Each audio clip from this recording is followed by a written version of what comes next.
열왕기하 22장 12절에서 20절까지의 말씀 속에서는 바로 성전에서 발견된 하나님의 율법책, 그것을 통해서 하나님께서 과연 나와 요시야 왕과 또 백성과 온 유다를 위해서 이 책의 말씀에 대해서 하나님께서 무엇을 우리에게 말하고자 하는 것인가에 대해서 이제 왕이 지시를 내려서 그것을 알게 하기를 이제 명령을 내립니다. 결국 하나님의 말씀이 여선지 홀다에게로 이제 임하게 되고, 그 제사장 hil기야와 아히감, 악볼, 사반, 아사야가 이 여선지 홀다에게로 가서 이 말씀, 율법이 발견된 것, 그리고 이 속에 들어있는 말씀이 우리에게 또 나와 이 유다 백성에게 도대체 어떤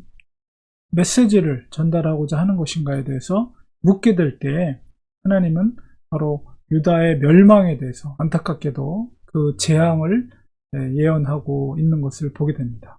근데 여기서 또 한 가지는 하나님께서 세밀하게 하나님 앞에 간절히 기도하고 성전을 새로 이제 부서진 곳을 재건하고 이런 하나님의 말씀대로 살고자 했던 이 왕, 요시야 왕을 위해서 하나님께서 응답하신 거 뭐냐면 바로 너의 마음이 부드러워져서, 19절에 보니까 너가 이 말씀이 전해질 때 너의 마음이 부드러워졌다.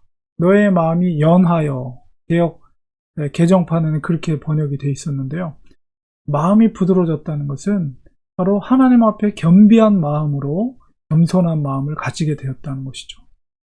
그래서 옷을 찢고 통곡하며 하나님의 말씀을 들었다. 그래서 너의 그 기도를 내가 들었노라. 하나님께서 그 왕에게 특별하게 또 말씀이 임하였습니다.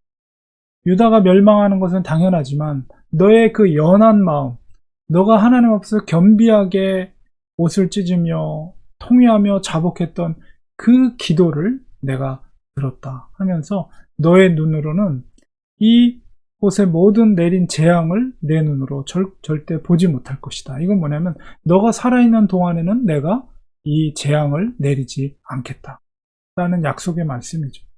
물론 유다가 멸망해야 될 것을 예언하는 고통스러운 예언이긴 하지만은, 그러나 그 속에서라도 하나님께 옷을 찢으며 통회하며 자복하고 겸비한 마음을 가졌던 그 왕을 배려하는 하나님 아버지의 마음을 또한 우리는 보아야 됩니다. 우리가 다 무너져가는, 나라가 무너져가는 그런 상황 속에서라도 우리는 늘 겸비한 마음을 가져야 됩니다. 그래서 하나님 앞에 겸손한 태도를 가질 때 하나님께서 반드시 응답해 주십니다. 그것에 하나님께서 배려해 주십니다. 그것을 통해서 우리가 하나님 앞에 정말 겸비한 마음으로 늘 어떤 상황 속에 있을지라도 그런 연한 마음, 부드러운 마음으로 하나님을 공경할 때, 위기 상황 가운데 있을지라도 그 위기를 보지 않게 하나님께서 재앙을 미루시고 그가 평안하게 잠들 수 있도록 하나님이 허락해 주신 것을 보게 됩니다.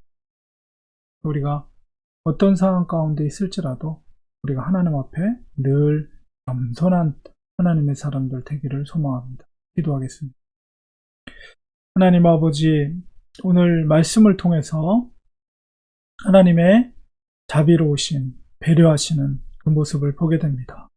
비록 유다의 열왕들로 말미암아 유다도 멸망의 길로 가게 되었지만, 그러나 요시야 왕의 겸비한 마음을 하나님은 응답해 주셨고, 그가 살아있는 동안에는 그 재앙을, 무서운 재앙을 베풀지 않고, 그가 그것을 목도하지 않고 바로 열왕의 그 잠을 자게, 열왕의 그 죽음으로 잠들게 될 것을 예언하셨습니다. 하나님, 우리가 어떤 상황 가운데 있을지라도 늘 요시아 왕같이 겸비한 마음으로 믿음 생활할 수 있는 저희들 되게 해주셔서 하나님의 섬세한 배려하심을 우리도 은혜 있게 도와주시옵소서.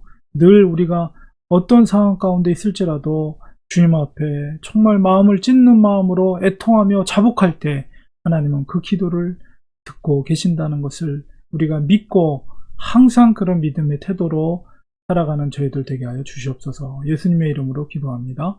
아멘.